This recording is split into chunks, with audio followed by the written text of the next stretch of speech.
오늘의 이야기가 여러분의 마음의 깊은 울림과 하나님의 지혜를 전하는 소중한 시간이 되기를 기도합니다. 혹시 이 채널을 처음 방문하셨다면 잠시 시간을 내어 구독과 좋아요를 눌러주십시오. 여러분의 작은 손길이 이 귀한 말씀을 더 많은 이들에게 전하는 통로가 되며 그 자체로 하나님의 은혜를 나누는 귀한 사역이 될 것입니다. 여러분의 삶에 늘 하나님의 평안이 함께하기를 축복합니다. 살면서 단 한 번이라도 스스로가 자신의 가장 큰 적이 되어본 적이 있으신가요? 아마 이 질문에 아니오라고 답할 수 있는 사람은 거의 없을 겁니다. 인생을 송두리째 흔드는 거대한 실패가 아니더라도 우리는 크고 작은 순간들 속에서 스스로를 무너뜨리는 선택을 하곤 합니다. 바로 자기 자신이 최악의 적이 되는 순간이죠. 제 이야기를 솔직하게 하나 해드릴까 합니다.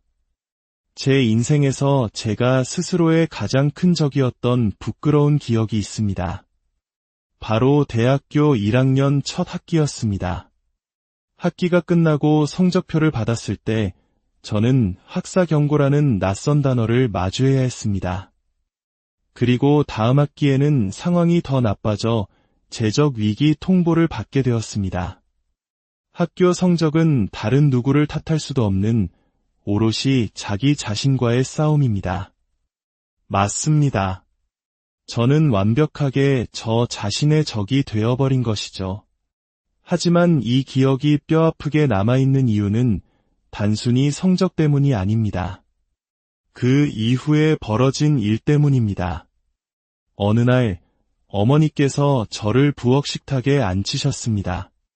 살다 보면 어떤 기억은 마치 사진처럼 뇌리에 박혀 벽지의 색깔, 공기의 냄새까지 생생하게 떠오르곤 하는데 제게는 그날이 바로 그런 순간이었습니다. 저는 어머니께서 의뢰하시는 격려의 말씀을 해주시리라 기대했습니다. 애야, 마음만 먹으면 뭐든지 할 수 있단다. 믿는 대로 이루어지는 거야. 와 같은 따뜻한 응원 말입니다. 하지만 어머니는 제 눈을 똑바로 보시며 제 평생 잊을 수 없는 한마디를 건네셨습니다. 얘야, 대학은 아무나 가는 게 아니란다. 그건 정말 직설적인 한마디였습니다. 어머니마저도 제가 대학을 무사히 마칠 능력이 없다고 생각하신다는 사실을 깨달은 순간 저는 정신이 번쩍 들었습니다. 그 충격적인 말 한마디가 저를 제 최악의 적에서 제 최고의 친구로 바꾸어 놓았습니다. 그날 이후 저는 달라져야만 했습니다. 우리 모두에겐 이렇게 시간이 지나고 나면 웃으며 이야기할 수 있는 작은 실패담들이 있습니다. 하지만 주변을 둘러보면 정말로 자기 자신을 파괴하며 인생의 큰 위기를 자초하는 사람들을 보게 될 때가 있습니다. 자신의 경력, 결혼 생활, 재정, 혹은 자녀와의 관계를 스스로 망가뜨리는 사람들 말입니다.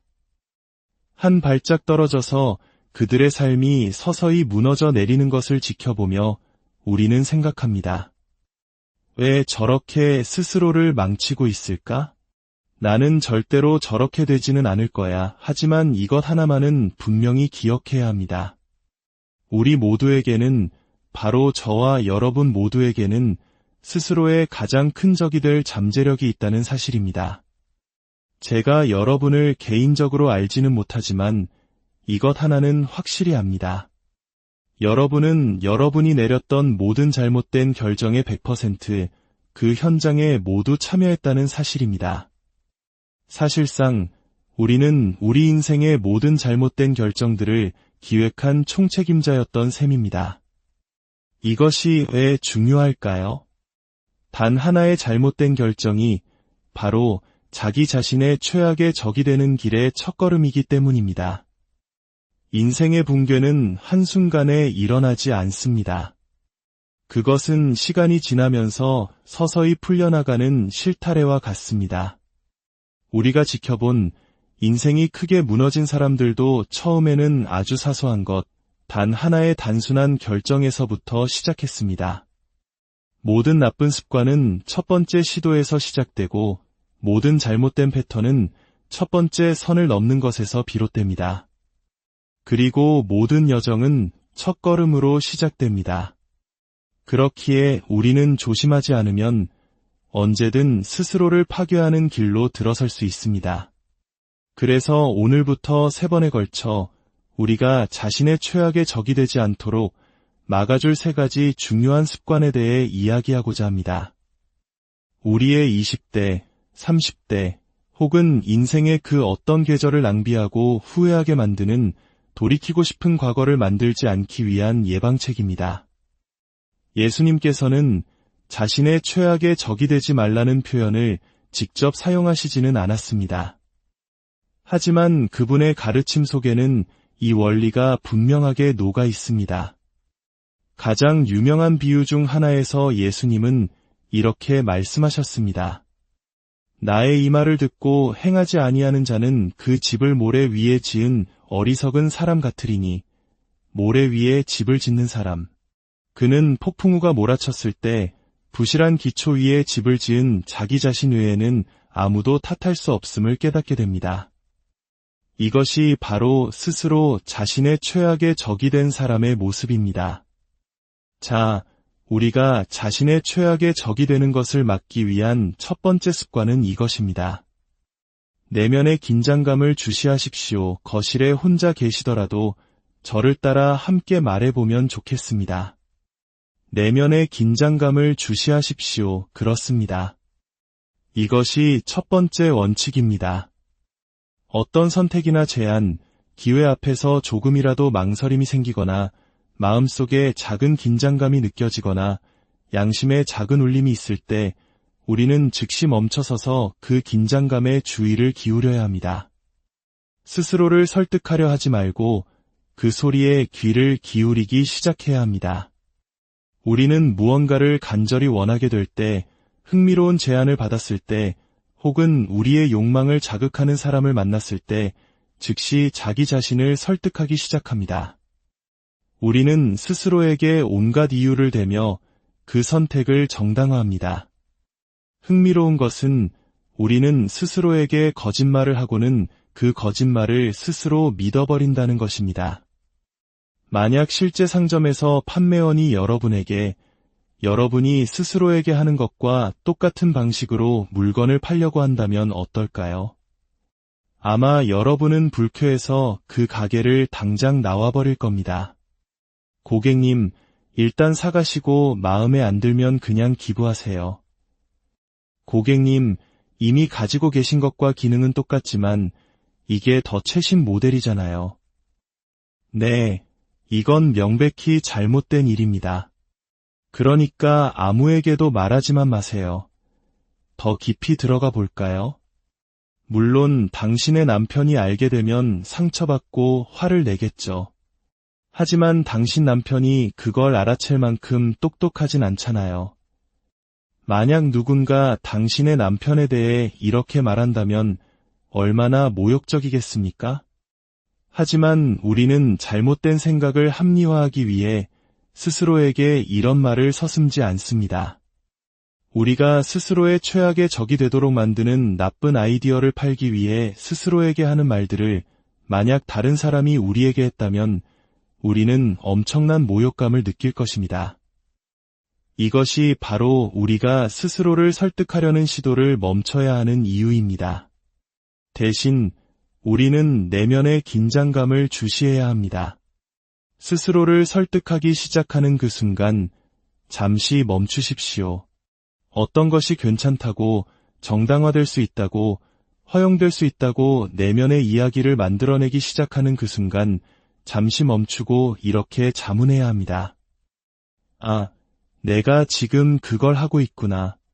내 안에 무언가가 멈추라고 신호를 보내는데도 그것을 하기 위해 스스로 이야기를 지어내고 그것을 믿으려 하고 있구나. 이것 하나만은 꼭 기억하십시오.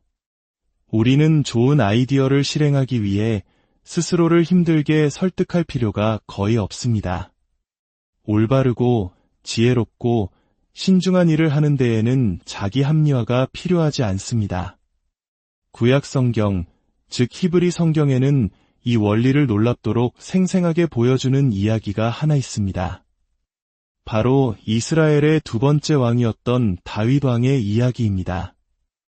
이 사건은 그가 왕이 되기 전에 일어났습니다. 여러분도 아시다시피 다윗은 양치기 소년으로 역사에 등장했습니다. 그가 거인 골리앗을 쓰러뜨리면서 순식간에 이스라엘의 영웅이 되었죠. 당시 왕이었던 사울은 다윗을 곁에 두고 군대의 지휘관으로 삼았으며 자신의 딸과 결혼시키기까지 했습니다. 하지만 다윗의 인기가 날로 높아지자 사울왕은 다윗이 자신의 왕조에 위협이 된다고 느끼기 시작했습니다. 다윗이 이미 다음 왕으로 기름 부음을 받았다는 소문이 파다했기 때문입니다. 결국 사울왕의 질투는 극에 달해 다윗을 죽이려 했고 다윗은 목숨을 부지하기 위해 도망자 신세가 되었습니다. 그는 집으로 돌아갈 수 없었고 광야를 떠도는 무법자가 되었습니다. 하지만 그의 명성 때문에 그와 비슷한 처지에 있던 많은 사람들이 다윗에게 모여들었고 곧 그는 작은 군대를 이끄는 지도자가 되었습니다. 한편 사울왕은 자신의 아들 요나단에게 왕위를 물려주기 위해 온 나라의 첩자를 풀어 다윗을 찾으려 혈안이 되어 있었습니다. 어느 날 다윗과 그의 사람들이 엔게디 광야에 있다는 보고가 들어왔습니다. 엔게디는 사해 연안에 위치한 황량하고 바위가 많은 지역으로 동굴이 아주 많았습니다.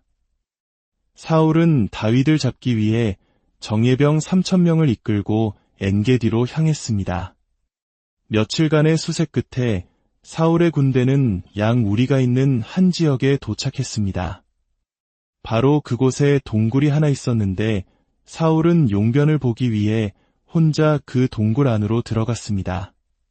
그런데 놀랍게도 바로 그 동굴 깊숙한 곳에 다윗과 그의 사람들이 숨어 있었습니다. 이것이 얼마나 기가 막힌 우연일까요? 아니, 이것은 우연을 넘어선 마치 하나님께서 예비하신 기회처럼 보였습니다. 다윗의 부하들은 이 상황을 보고 흥분을 감추지 못하며 다윗에게 속삭였습니다. 다윗이여, 바로 오늘입니다. 하나님께서 당신의 원수를 당신 손에 넘겨주시겠다고 약속하신 바로 그날입니다. 이제 당신의 뜻대로 그를 처단하십시오. 그들의 말이 맞았습니다. 다윗은 밤마다 모닥불 주위에 둘러앉아 부하들에게 약속했을 겁니다. 조금만 더 버티게. 내가 왕이 되면 이 어렵고 힘든 시기에 나를 따랐던 자네들에게 크게 보상하겠네. 이제 그 기다림이 끝나는 순간이었습니다. 저 왕만 죽이면 그들은 모두 집으로 돌아갈 수 있었습니다. 사울 왕이 동굴에 들어갔다가 다윗이 그의 머리를 들고 나오는 장면을 상상해 보십시오.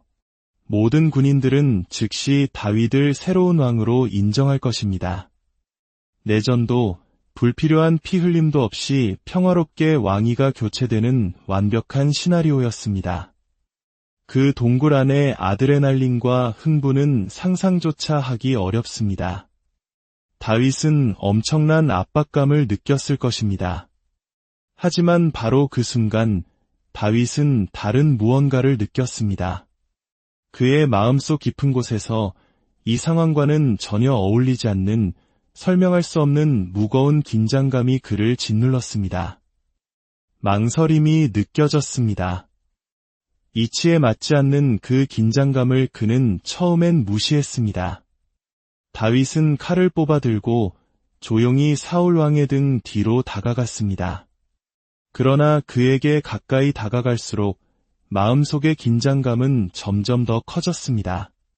그리고 마침내 그는 그 긴장감에 온전히 주의를 기울이며 멈춰 섰습니다.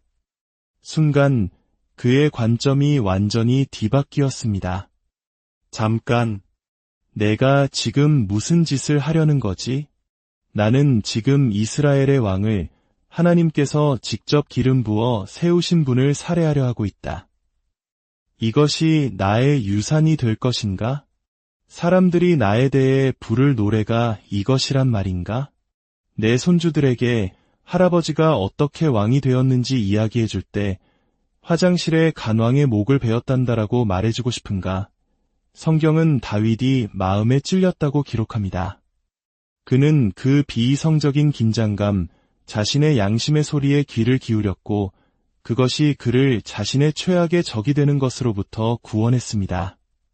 그는 이스라엘의 초대왕을 살해한 자, 자신을 거두어준 장인을 살해한 자가 될 뻔한 위기에서 벗어난 것입니다. 그는 사울왕을 죽이는 대신 몰래 그의 겉옷 자락만 베어 동굴 깊숙한 곳으로 돌아왔습니다. 부하들은 충격에 빠졌습니다. 완벽한 기회를 놓친 지도자를 보며 믿을 수 없다는 표정을 지었습니다. 다윗은 그들에게 말했습니다. 내가 손을 들어 하나님의 기름 부음을 받은 내 주를 치는 것은 하나님께서 금하시는 것이니 그는 하나님의 기름 부음을 받은 자가 됨이니라. 두어 시간 전만 해도 그는 원수였지만 이제 그는 하나님의 기름 부음 받은 주군이 되었습니다. 관점이 바뀐 것입니다. 다윗은 부하들이 사울을 치지 못하도록 엄하게 말렸고 사울은 아무것도 모른 채 동굴을 떠나 자기 길을 갔습니다. 정말 아슬아슬한 순간이었습니다. 자, 이제 여러분께 묻고 싶습니다. 여러분도 혹시 무언가에 아주 가까이 와 있습니까? 스스로를 계속해서 설득하고 합리화하고 정당화하며 어떤 결정을 내리기 직전인가요? 어쩌면 지금 이 순간 여러분은 자신의 양심을 무시하고 있을지도 모릅니다. 마음속의 망설임과 긴장감을 억누르고 있지는 않습니까? 평생 당신을 따라다닐 결정, 당신을 평생 거짓말쟁이로 만들지도 모를 그 결정의 문턱에 서 있지는 않습니까? 혹시 당신의 최악의 적이 되기 직전은 아닙니까? 만약 그렇다면 잠시 멈추시길 간곡히 부탁드립니다. 스스로를 설득하는 것을 멈추고 그저 귀를 기울이십시오.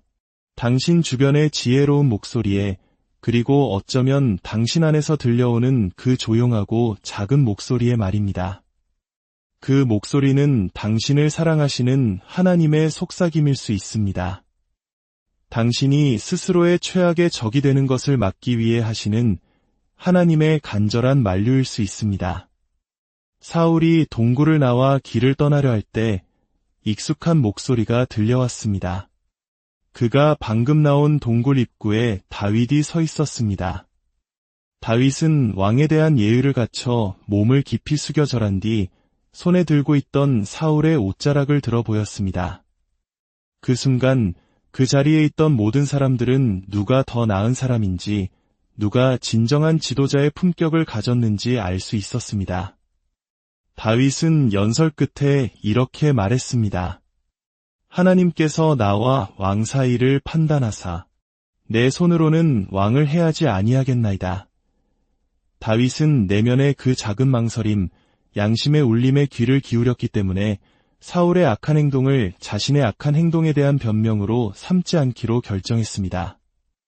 혹시 여러분은 다른 사람의 잘못된 행동 때문에 자신도 잘못된 행동을 하려고 고려하고 있지는 않습니까? 그들이 당신에게 한 일 때문에 혹은 다른 모든 사람들이 그렇게 한다는 이유 때문에 말입니다. 당신이 좋아하지도 않는 사람처럼 변하려고 스스로를 설득하고 있지는 않습니까? 제 막내딸이 중학교 2학년이었을 때의 일입니다. 시험 공부를 함께 하다가 저는 딸 아이의 오빠가 작년에 같은 선생님께 같은 수업을 들었다는 사실을 떠올렸습니다. 그래서 혹시나 하는 마음에 낡은 시험지가 있는지 찾아보았고 운 좋게 하나를 발견했습니다. 이건 따라 하시라고 들려드리는 육아 팁이 아닙니다. 그냥 있었던 일일 뿐이에요. 저희는 그 시험지로 함께 공부를 했습니다. 다음 날 딸이 학교에 갔는데 선생님께서 나눠주신 시험지가 바로 우리가 공부했던 그 시험지와 똑같았습니다. 그날 오후 딸이 집에 돌아와서는 제게 말했습니다. 아빠, 믿기지 않아요. 시험지가 똑같았어요. 전 제가 부정행위를 한 것 같은 기분이 들었어요. 저는 딸의 양심을 덜어주려 애썼습니다. 아니야, 그건 선생님 잘못이지. 게다가 넌 원래 공부를 잘하잖니. 하지만 딸은 말했습니다. 아니에요, 아빠. 괜찮아요. 제가 선생님께 말씀드렸어요. 저는 깜짝 놀랐습니다. 뭐라고? 스스로 잘못을 고백했다고.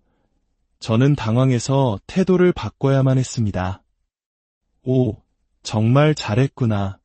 그게 옳은 일이란다.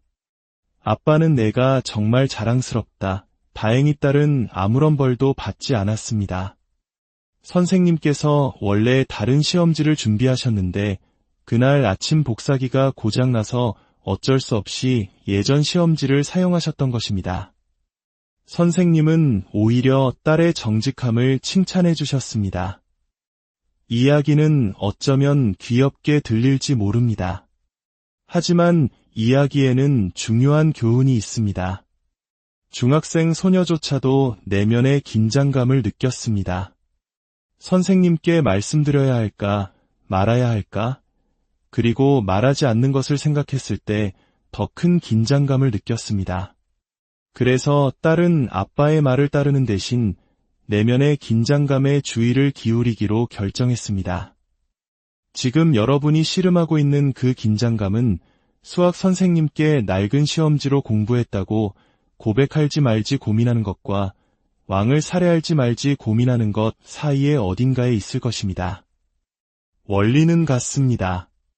그 긴장감을 어떻게 다룰 것입니까?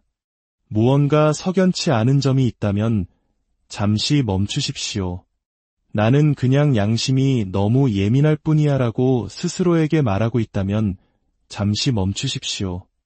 누군가 당신의 문제를 지적했을 때 화가 났지만 혼자 있을 때 그 말이 마음에서 떠나지 않는다면 그 불편함을 그대로 느끼십시오.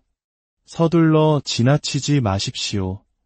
그 긴장감은 어쩌면 당신이 자신의 최악의 적이 되는 것을 막으려는 하나님의 보호하심일 수 있습니다. 고통스럽겠지만 이 질문을 스스로에게 던져보십시오. 나의 주의를 기울일 만한 가치가 있는 긴장감이 있는가? 이것은 스스로의 최악의 적이 되는 것에 대한 선제적 공격입니다. 모든 습관은 첫 번째 시도에서, 모든 패턴은 첫 번째 선을 넘는 것에서, 모든 여정은 첫 번째 걸음에서 시작되기 때문입니다. 그러니 여러분의 마음을 불편하게 하는 것이 있다면 그것을 불편해하십시오. 그 불편함이 사라지거나 당신이 다른 길을 가기로 결정할 때까지 그것을 마주하십시오. 그래서 오늘 여러분과 함께 이 첫 번째 약속을 하고 싶습니다. 그 원인을 정확히 찾아낼 때까지 잠시 멈추겠습니다. 다른 말로 하면 나의 양심을 무시하는 대신 탐구하겠습니다.